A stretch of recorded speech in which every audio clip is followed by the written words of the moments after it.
રાધનપુરમાં પ્રથમ બાલિકા શક્તિ સન્માન સમારોહ 2026 યોજાયો. બાલિકાઓને શિક્ષણ કીટનું વિતરણ કરવામાં આવ્યું.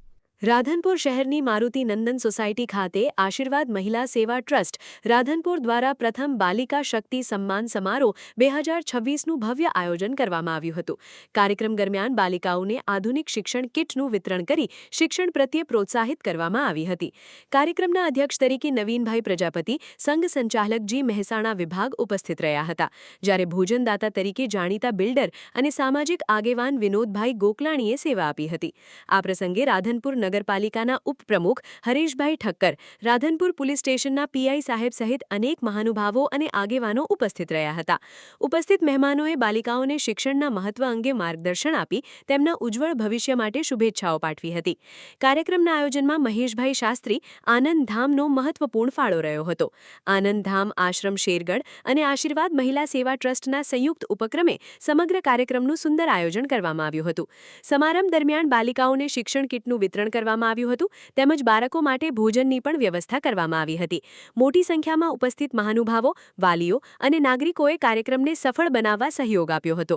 બાલિકાઓના શિક્ષણ અને સર્વાંગી વિકાસને પ્રોત્સાહન આપતા આ પ્રકારના કાર્યક્રમો સમાજમાં સકારાત્મક સંદેશ ફેલાવે છે.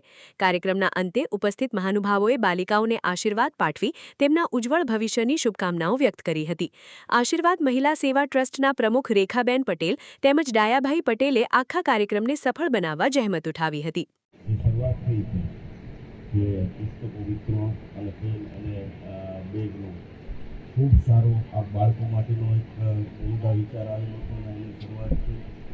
વિદ્યાઓ છે અને ઈશ્વરે એમને લાંબુ આયુષ્ય આપે અને આવી નાની અને વિસ્તારના પ્રમાણિકતા સાથે આવા કાર્યક્રમો અને જરૂરિયાતમંદ બાળકો છે ત્યાં સુધી આવી સહાય પહોંચતી રહે જેથી બાળકોનું આગળ ભવિષ્ય સારું નિર્ણય અધિક જ્ઞાનની છે નોલેજ આવે. ઘણીવાર બાળકોને ભણવું હોય છે પણ સંસાધનો અને સાધનના અભાવના હિસાબે પહોંચી નથી શકતા અને બાળકોની જે અંદરની ભાવના હોય છે આવા કાર્યક્રમોના હિસાબે બાળકો ભણી શકે, આવા કાર્યક્રમ આગળ થઈ શકે એવી હું આશા રાખું છું. અને જ્યારે પણ આવા કાર્યક્રમો બાબતે કોઈ દાતાઓ કોઈ પણ એમને જ્યારે પણ કંઈ બાળકો માટે કંઈ પણ જરૂરિયાત હોય તો અમે પણ હંમેશા એમના મદદમાં ઉભા છીએ.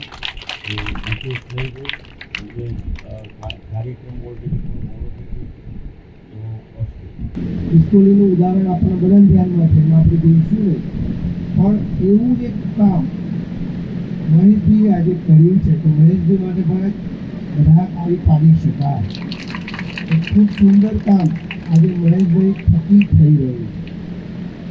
આજે માતૃશક્તિ બધા અહીં ઉપસ્થિત છે. બધા આજે આપણા ભારત દેશમાં 50% જે જનસંખ્યા છે ને એમાં માતૃશક્તિની એની કથામાં 1-2 વખત જવાનું થયું.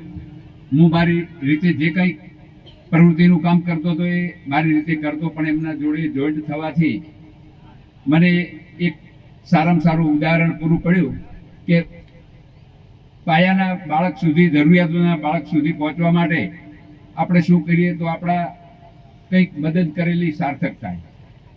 એટલે મહેશભાઈએ મને ગાઈડલાઈન આપી, હું એમની સાથે જોઈન્ટ થયો. સમૂહ લગ્ન વખતે પણ હું સાથે જોઈન્ટ હતો. આજે પણ મારાથી જે બને એમાં હું સહયોગી છું.